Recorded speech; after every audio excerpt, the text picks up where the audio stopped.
Welcome to a preview of NERD 31 Days of Halloween. And we're going to be doing a couple things this month to have fun, celebrate. Celebrate the old orange and black. You know, days of fun trick-or-treating is over for us, even as parents. Yeah. But what we like to do during the month of October is watch tons of movies like everybody else does. And we're going to talk about that this month on top of several other things. So here's what's going on nERD this month. We have a special episode of 5 Things, and that is featuring Mick Manhattan from the Scene Snobs. It took me 3 times to say that. It'll be in the blooper reel. It is a little bit of a tongue twister. And on that episode, what we're going to be covering is 5 horror movies that you can watch with your family. So that is definitely one to check out. The other one is going to be the debut of Donna Jean's Shot of Espresso. And what that is going to be for this month, it's one question. One question that we're going to reach out to our celebrity friends in the horror genre. And we're going to be talking to some vendors and some other people that always attend the horror conventions with us. And the question is, what's your favorite memory of Halloween? Seems like a pretty cool thing to do. And then for us, it's going to be the Popcorn Confessional 31 Days of Halloween movies that we're going to share with you. We're not going to rate. We're going to leave that to you, the viewer, to rate and let us know what you think of those movies. And give you something different to watch that's not Freddy, Jason, Leatherface, or Michael. New things to watch, possibly. Or Ghostface. Yeah. We may have a returning show as well, which I'm not going to plug because I don't know if it'll return or not this month. But we'll see. And you know what to do. Fire up that Jiffy Pop and meet us in the booth for some honorable mentions for 31 Days of Halloween on the Popcorn Confessional.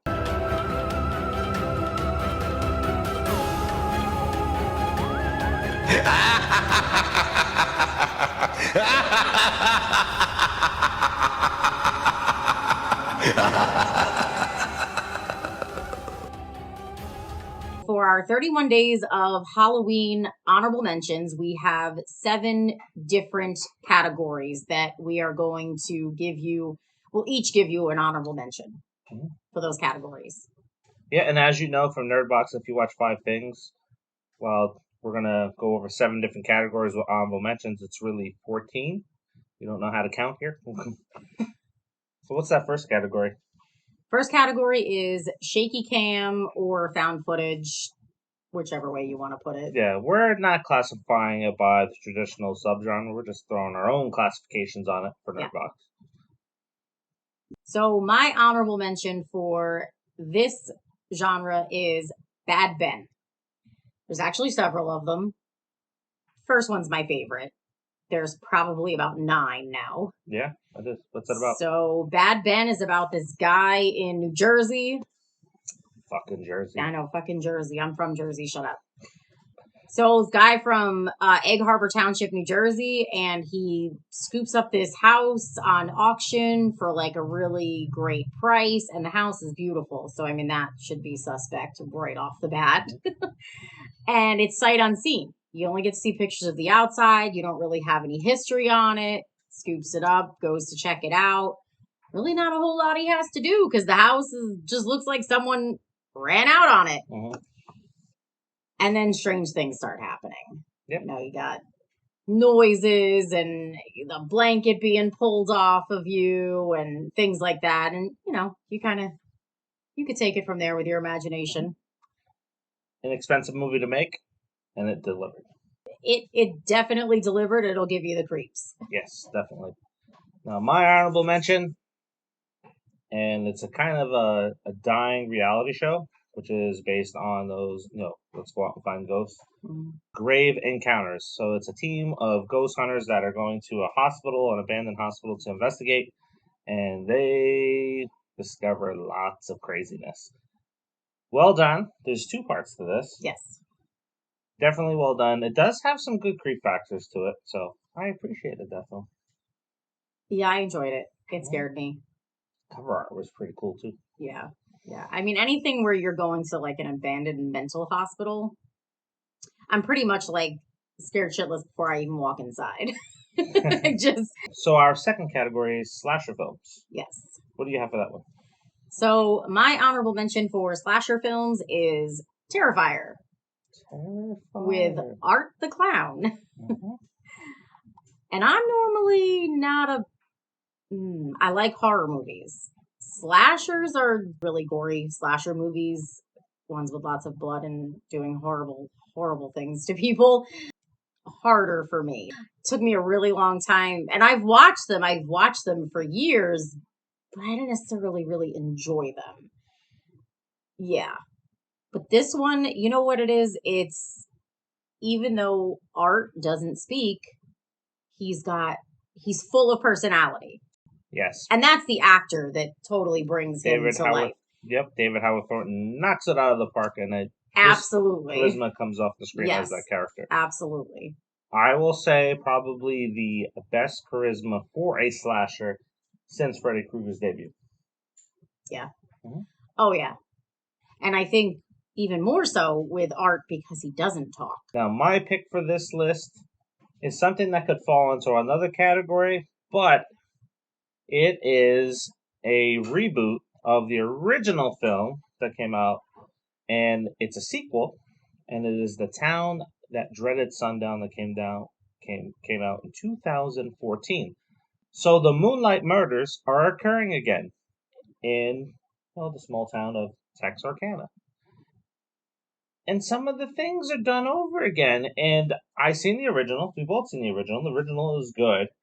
This one is a solid reboot. And if I have to look at all the reboots that are coming out, like Candyman and Halloween, this is probably the one that inspired these guys because it is a solid film that picks up where the first one was. It doesn't have to retcon any of the films that came after it because there was none. But this is definitely a great slasher film to watch. Yeah, I liked this one. And it was one of those where I'm like edge of my seat, like, oh my God, what's gonna happen, and you're really like rooting for the people to survive. And yeah, so I really enjoyed it. Mm-hmm. So the next category we have is horror comedy. And my honorable mention is The Babysitter, which is a Netflix movie. I just thought that The Babysitter was stupid funny. I mean, that's it. It was these stupid high school kids, and they were just dumb.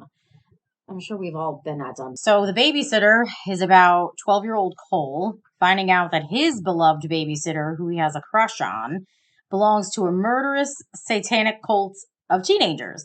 And his babysitter is played by Samara Weaving. Yeah, it seems like anything that Samara Weaving touches in horror is just amazing.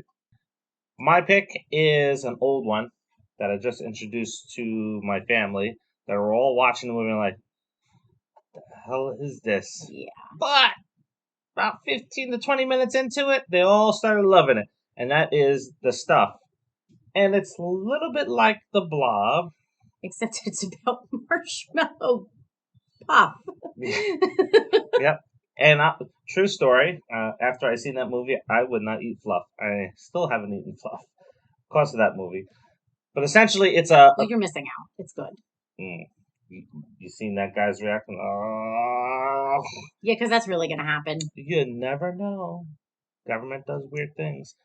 Anyway, so it is about this marshmallow puff that takes possession of people and it's trying to slowly control the entire population. So kind of think of a little bit like the Invasion Body Snatchers meets the Blob, but it's The Stuff. Great film. Definitely love that one. It was worth watching for some laughs. Oh, there's lots of laughs. Yeah. Now that brings us to our next category, which is serial killers. Yeah. What do you got for that one? So my honorable mention for that is The Open House, starring Dylan Minnette. Some people really don't like him. They give him a lot of shit, like him. I like him. I think he's a good actor. He can be really annoying sometimes, but He looks like a Charlie Brown character. He that's does. not Just give him nice. the striped shirt. He's Charlie Brown. He's not bald. He looks like he's balding. Anyway. So anyway, the open house, basically his mom is a realtor and she has to get this house ready to show. So they're going to go and stay in this house while she gets it ready so they can show to sell. And of course, it's, in the middle of freaking nowhere. That's why I always say, I'm not living where I don't have people around me, because if I'm getting killed, I want people to hear me scream. Or just own a dog. That too. Lots of them. They didn't have any of that. There were no neighbors close by. They were down a dark, desolate street with, so cars didn't go past, and they didn't have a goddamn dog. So, I mean, you just take it from there, and then his mom has to go out and she has to do some stuff for work, and he's left home alone in this big empty house in the middle of nowhere. Mm-hmm. You take it from there. Yep. My movie is based on a true story, and it takes place in Korea in the 80s, and it is Memories of Murder. And there's an update to this story in the news as well. So there's actually some really good closure to this film, because if you watch the film, fantastic acting. The gentleman that is in the movie is in the movie The Host. He's also in Parasite. Excellent acting. A lot of suspense when they're trying to figure out who the serial killer is. And get this fact. It is the first serial killer on record in Korea, and that is in the 1980s. That it is. So kind of reminds me of like a Jack the Ripper style type of story, and then the way they're trying to figure out who's killing these women in the movie. So the next category is supernatural, and my honorable mention is The Possession of Hannah Grace. Obviously, we know these have all been done many, many, many, many times. Yes. I don't like all of them. I don't like most of them. This one just seemed different to me. First of all, it took place in a morgue. So that was different. And basically it's the main actress, she had some issues being a cop. She's going through some like PTSD stuff, and her friend, who's a doctor, I believe, lands her a job in the morgue of the hospital. And so basically she's obviously not, she's not doing like autopsies or anything. She's just checking the bodies in and tagging them and entering their information and scanning their irises and fingerprints and things like that. The basic stuff. And this body comes in and weird things start happening. And I just really like this one because even though it's a possession movie, there wasn't a whole lot of religion behind it. It was very just supernatural. No, there was some religion. There was some, yes. Yeah. But it wasn't like one of those things where like, you bring in the church and all that stuff, because obviously they're in a morgue of a hospital. Like there's not a whole lot you can do. So that's one of the really good things about it, how it makes it different and stand out from the others. Yes. But if you've heard us talk about these topics and themes and mashing them all together in one film and it not working, here it's done very well, because you have possession, you have PTSD, and you have addiction. Yes. In this movie as well. If you're like this one, make it a double feature, because mine also takes place in the morgue, and that is the autopsy of Jane Doe with the amazing Brian Cox. And Emile Hirsch. I don't care about him. Brian Cox. People know who Emile Hirsch is. Good for them. Brian Cox is in the film. He played Stryker in X-Men. He was in The Bourne Identity. He is an amazing actor who changes his look with every single film that he's in typically. And the only way you know who it is because of his voice. It's just amazing. Yeah.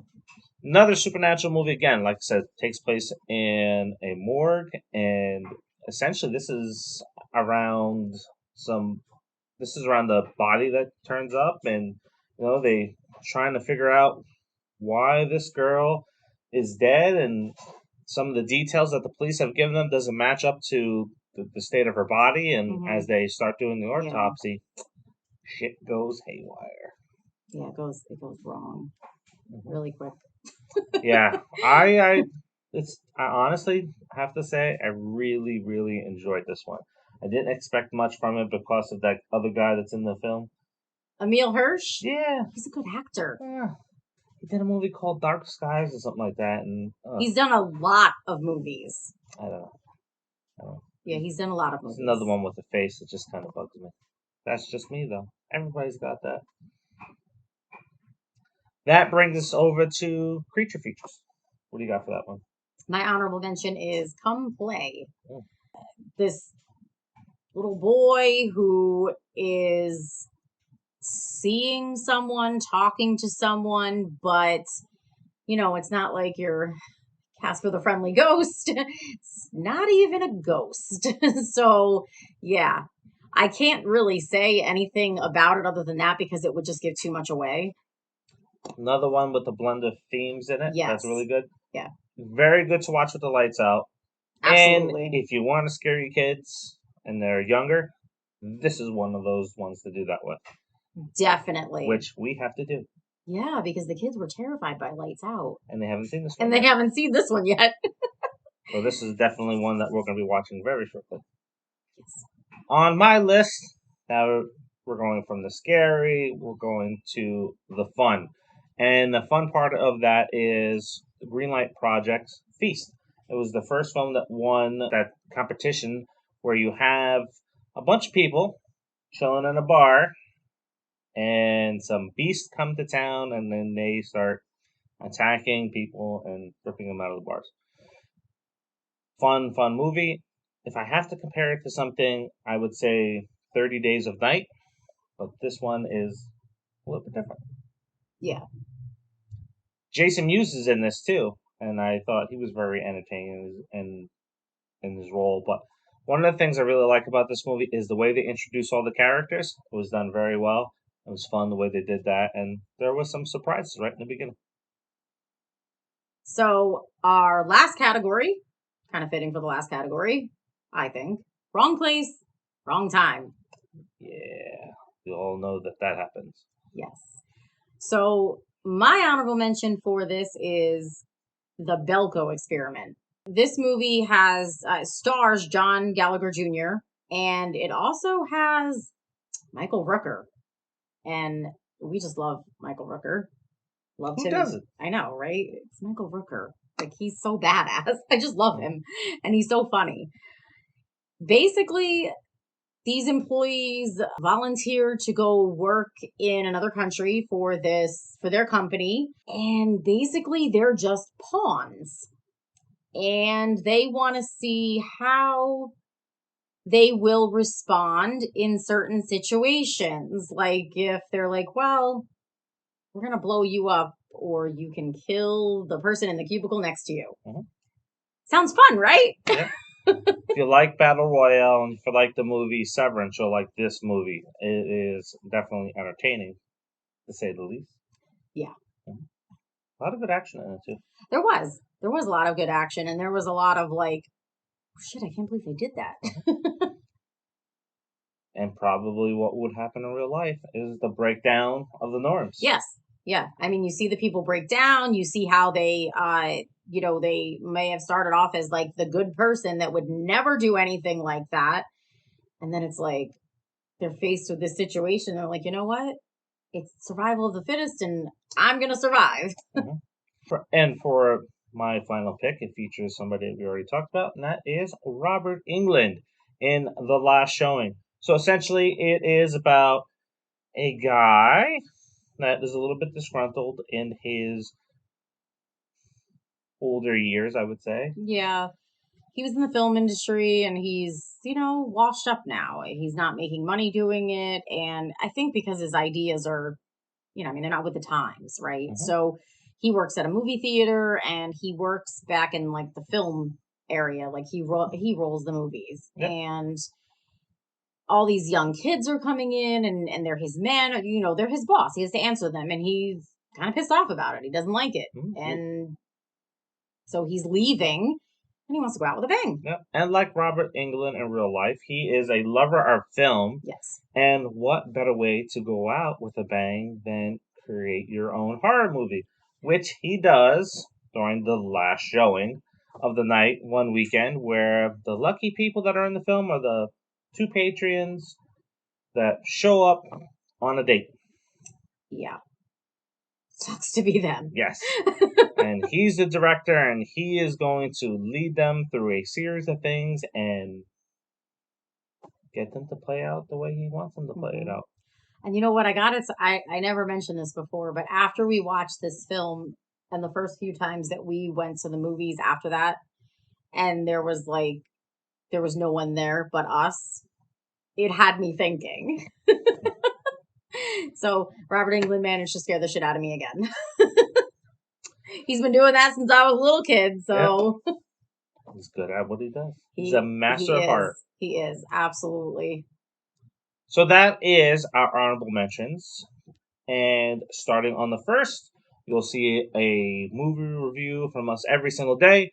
And what we need you to do is to give us your rating on it and give us your review and share it and let people know that there's something new and exciting to watch this Halloween instead of the usual. Yeah. And on top of that, we'll have the debut of 5 Things, which is our special episode for that. We'll have Donna Jean's shot of espresso. So, good times. Yeah. There's going to be a lot to watch. You might get sick of us. Yes. But we hope not. And our regular reviews will still be coming out as well. So, you'll be seeing pretty soon from us Cop Shop and The Eyes of Tammy Faye. So, those are the next 2 that'll come out on our regular cycle throughout the week. And as always, don't forget to like, subscribe, turn on the notifications, and share. Yes, definitely share these videos. Also, if you need a game to play this Halloween, we're not sponsored by these guys, but... No, not at all. They have no idea, but we absolutely love this game. It is something that we play with the kids as a family, and they really enjoy it. So, and it's basically a game that brings back the 80s horror characters, but all in one game. Yep. Mixtape Massacre. It's a slasher game to play with the whole entire family. Tons of expansion packs. Yes. There's an expansion board that you can add to it. And they have some exciting news that are coming out. So go over to their site or their Facebook page or their Twitter. Check them out. Definitely. Pick up a game. Yeah, absolutely. All right. Until the next time. See ya.